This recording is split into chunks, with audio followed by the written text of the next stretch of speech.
administration has deployed the Department of State Services in what they allege are clearly illegal nocturnal raids. They claim that the raids have been mainly targeted against the South separatist groups rather than the North terrorist bandits and kidnappers. Give us your assessment to Well, in the first place, let me say this very clearly, that the foundation of every agitation in this country is injustice. The foundation, listen very carefully and put this in your scrapbook, I beg you. The foundation of every agitation, sir, is injustice. As I'm here, if I do a disservice to the woman I call my wife, she will protest and the house may be unlivable. If I'm unfair to any of my children and one observes, I don't think I'm going to enjoy their patronage as their father. The same thing with this country. Let us look at what the president said. The president of the country has attended 2 United Nations General Assembly, and let me put it in perspective. The one that was viral in 2015 was the fact that he was talking about the self-determination for the people of where? Of Palestine. 1. The second one that has not gone viral was the case he has made, also on record, for the Rohingya Muslims that have been wrongly treated by the people of Burma, known as Myanmar. That is the second one that has not gone viral. If the president could make a case for them, why is the president or the leadership of this country uncomfortable with people asking for self-determination? Nigeria is a signatory to all the conventions available that permit or allows for self-determination. And why would anybody ask for self-determination? It is simply because the person feels, I am not being treated fairly in this marriage that has become very uncomfortable. That is one part of this conversation.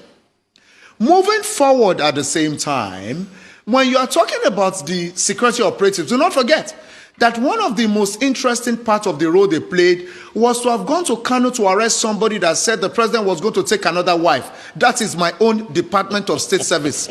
Arresting people or arresting somebody who said the president wants to take another wife.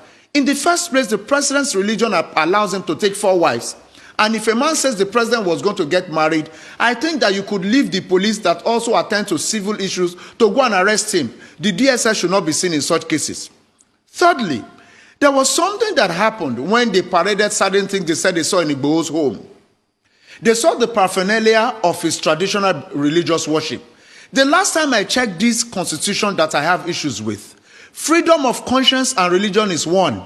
And you cannot circumscribe a man who has decided to be a traditional religious worshipper and protect himself as such by displaying the charms you found in his house.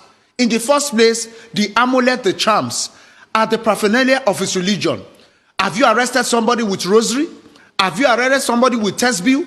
Why are you displaying all of those things? That is not part of what you should display. Then at the same time, the DSS came to his house. We have actually gone to places where I've sat with my lawyer friends that the way the DSS entered Igboho's house, was it proper? They said no. Was there an arrest warrant? Was there a search warrant?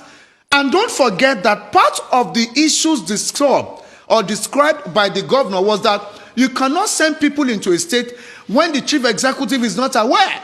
They went to Igboho's home.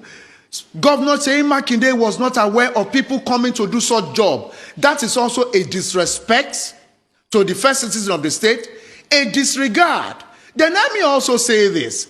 When Afara Aku, the place of Nnamdi Kanu, was actually besieged by the military, do not also forget that the governor of that state was not aware of it. Let us walk within the confines of the law that we have sworn to uphold. These things are the reasons the governors of the South are saying certain things should not happen. And let me say this very clearly. The agitations may not abate, because if you think you have curbed one, other people are actually rising up and saying, no, treat people. Do you know that the Anglican Church in the East, in Anambra, for instance, according to certain things that I read recently, have stopped the use of the Nigerian flag, and of course they don't accommodate the national anthem again. That I read somewhere about 3 days or 48 hours ago. You see, when people see that you are not listening to them, they will find a way to get your attention. For instance, we are talking about the South people at the same time who are complaining. Has any respect been shown to the people of that region? Let us know that as students of political history, it took a lot of battle for them to even get the 13% derivation that they get today. And they are still telling you that the host communities are affected. Excuse me, people. I have traveled in the south of the country. I've gone to the pipelines. I am not a media person that sits in Lagos and talk. I have gone to the creeks. I've gone to the waterways of Ahoda. I've seen this pipeline, and I see the stark poverty in the lives of these people. Wow. Let us treat this country with fairness and justice so agitations can stop. I appreciate this platform, and thank you for having me. Well, thank you so much for your contribution.